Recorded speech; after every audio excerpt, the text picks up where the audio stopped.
நண்பர்களே, இது submarine pump. இந்த பம்ப் பார்த்தீங்கன்னா மீன் தொட்டிக்கு யூஸ் பண்ணுவாங்க. இது வேறு இன்னொன்று எதுக்கு யூஸ் பண்ணுவாங்கன்னா ஆர்ஓ சிஸ்டத்தில் யூஸ் ஆகுது. நீங்கள் ஆர்ஓ கடையில் கேட்டிங்கன்னா கிடைக்கிது. இது நம்ம எதுக்கு யூஸ் பண்ண போகிறோம்னா, நார்மலாக வாஷ் பேஷனுக்கு டேங்க்லேருந்து டைரெக்டாக தண்ணி வரும்.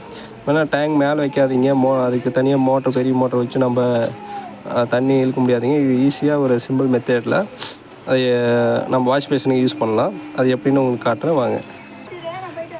அதாவது ஒரு பேரலில் அந்த மோட்டரும் வாஷ் பேஷனுக்கு ஒரு பைப்பையும் கனெக்ட் பண்ணிடுறோம். இன்னொன்று அந்தாண்ட இடத்துல பைப்லேருந்து வர தண்ணி வந்து வாஷ் பேஷனுக்கு அவுட்புட் பைப்பை ஒன்று கொடுத்துரும். இன்புட் அங்கேருந்து வர டேங்க்லேருந்து வர தண்ணியை இதில் விட்டுரும். இந்த டேங்க்லேருந்து வர தண்ணியும் நானும் அது அந்த பம்பை வச்சு தான் நம்ம இதில் டேங்கில் எடுத்திருக்கோம். அங்கேருந்து இங்கே அந்த ஃபோர்ஸில் இங்கே வருது. அந்த பைப் எங்கே இருக்குன்னா நான் காட்டுறோம் பாருங்கள். இப்போ பார்த்தீங்கன்னா இந்த பைப்லேருந்து தான் தண்ணி வந்து அங்கே இதுக்கு போகுது. இதுக்கு அந்த இப்போ ஒரு பேரல் காமிச்சு பார்த்தீங்களா, அந்த பேரலுக்கு இந்த டேங்க்லேருந்து கீழாப்பில் வச்சுருக்கோம். இங்கேருந்து அங்கே தண்ணி ஏறிடும். அந்த பைப் இங்கே வந்ததுக்கப்புறம் நம்ம இதிலேருந்து அவுட்புட் எடுக்க போகிறோம். இந்த மோட்ரு எப்படி யூஸ் ஆகுதுன்னா, இந்த பைப் வந்து கிச்சனுக்கு வாஷ் பேஷனுக்கு இந்த பைப்புலேயே போயிடும். இதுக்கப்புறம் உள்ளே போய் பார்க்கலாம் வரோம்.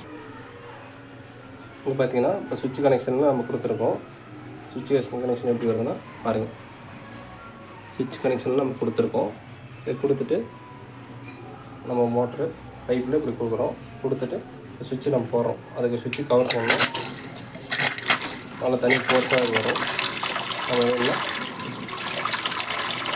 யூஸ் பண்ணிக்கலாம், வேணால் ஆஃப் பண்ணிக்கலாம். ஆஃப் பண்ணால் ஸ்டாப் ஆகிரும். இன்னொன்று இதில் கவனிக்க வேண்டிய விஷயம் என்னென்னு கேட்டிங்கன்னா, அந்த சுவிட்சுக்கு நீங்கள் கவர் போட்டுக்கோங்க. அது ஒன்று.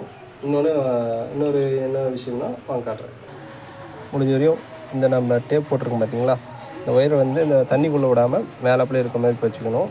இதை நம்ம வச்சுக்கிட்டு தண்ணி உள்ள நல்லா டேப் அடிச்சுக்கோங்க. தண்ணி படாத மாதிரி டேப் அடிச்சுக்கோங்க. அவ்வளோதான். இப்போ நம்ம அங்கே சுவிட்ச் போட்டுப்போம், தண்ணி வந்துடும்.